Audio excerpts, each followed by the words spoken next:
салом алейкум бародарони азиз ва тамошобинони канали блог Миру. Бо шумо ҳастам мисли ҳар вақта ман Алишер ва имрӯз ман хостам барои шумо чӣ хеле ки маълум аст ютубай баъд ютуб мусик аста. ютуб медроем, дар ютуб вақти тамошо мекунем ягон чиза дар ютуб реклама мебироям. Мисол чи клипе тамошо кунем, ай мо клипда мисол рекламаш бисёр аст.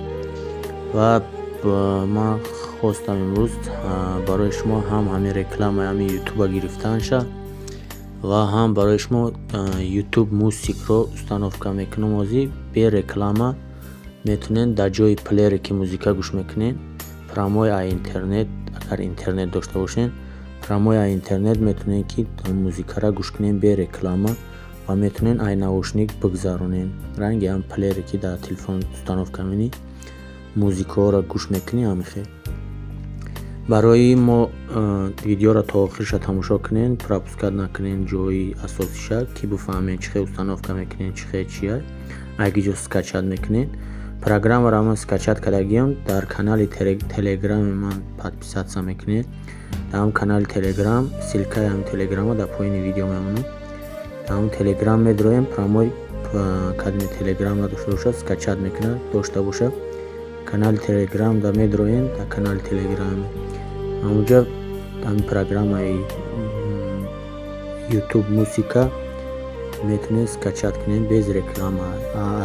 ай плей маркет агар скачат кунед реклама дора ва ҳам барои шумо пешниҳод мекунад ки премиум версияша бихаред 199 рубл.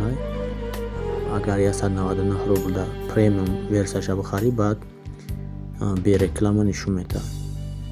аммо ҳозир бе пул бе ҳечи фақат мегирен установка мекунен, ранги ҳам премиум, на реклама дора на ҳечи, взломни версияша мегирен установка мекунен, тамом гӯш кардан мегирен, видеоро тамошо менем бе реклама дар ҷои ютуб. Барои мо ҳозир скачат кардагиам медроем. ҳозир ман ҳамин программаро дар канали телеграм мемонам, фақат медроем шумо скачат менем, установка менем.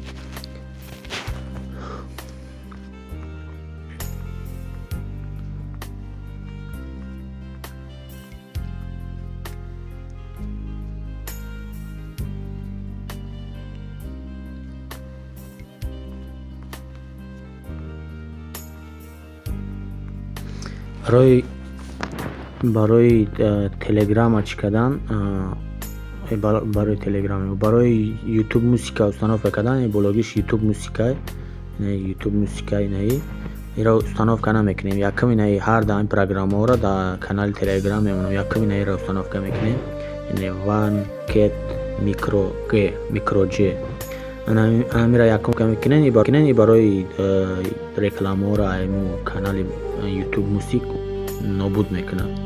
агар иро установка накунем, фақат ҳам ютуб мусика установка кунен, реклама бурмадан мегирад. барои ҳамо якам амиро установка мекунем. ама установка кардаги ай барои ҳамо иро ман установка намекунам. ва ина ютуб мусика ҳозир ай сар мо удалит кардам, ама установка кардаги буд дуруст гӯш кардам уже. барои ҳам хостам ки барои шумо нишон будам. видео камтар дароз мешавад, не ки то охириша тамошо кунен. барои программа хеле хуб аст. барои иро установка мекунем, якум уша установка мекунем, ба иро установка мекунем, барое ки агар уро установка накунем реклама бурмадан мегирад. ҳозир установка шудеста ютуб мусик.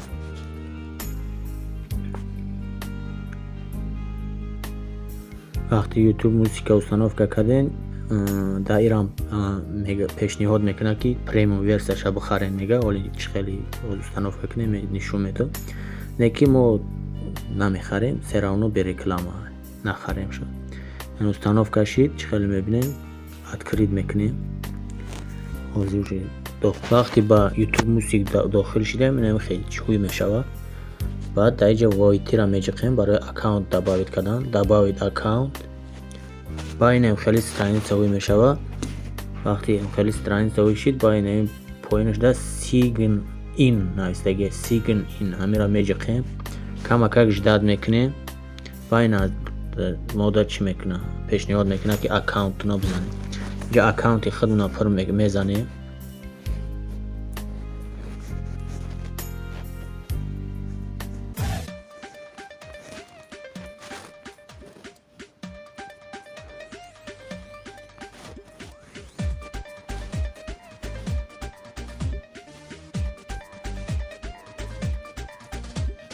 بعد دلیرا میجا کنیم اکانت لوگین رو زدیم. با اینجا پرول میپرسه، پرول رو میزنیم. وقتی پرول رو که زدیم با اینجا دلیرا میجا کنیم و تمام دیگه پرنیمات هم میجا کنیم.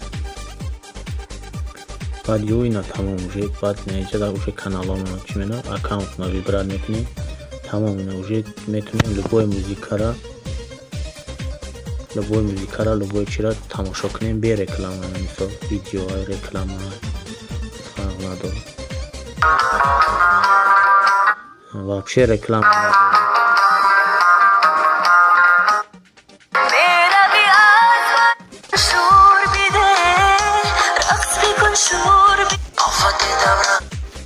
و میتونیم به реклама همین چیزا رو لبوی موزیکا را لبوی چرا اینجا در بالا در پویس می‌بینین لبوی موزیکا را میشه بکنیم.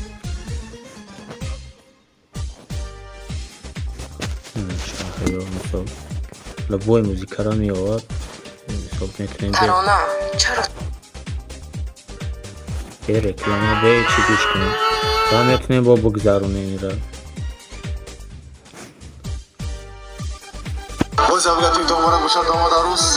میتونیم که بگذارونیم.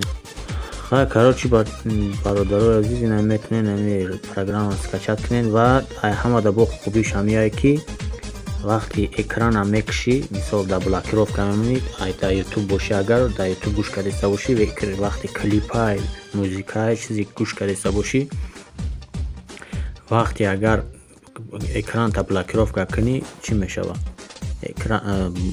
همون خوندن موزیک یا ویدیو مان میشوه.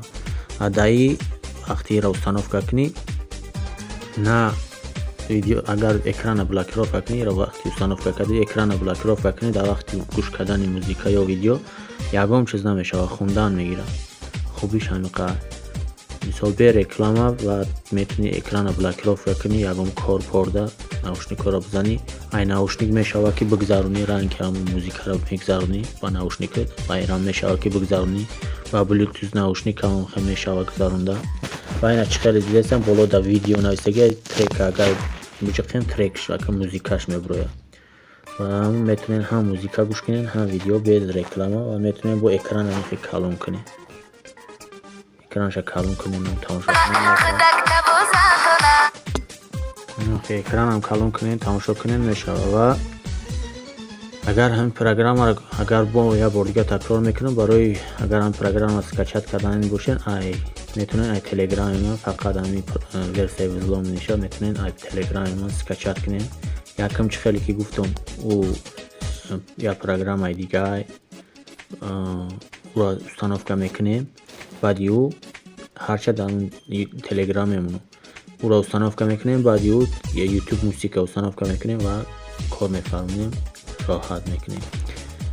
در کانال اگر ویدیو تماشا کردین تا آخر شد اگر معقول شده باشد در کانال پادپیسات کنین لایک کنین و اگر معقول نشده باشد دیسلایک کنین. خیر با شما بودم من علیشیر در پناه خدا باشید.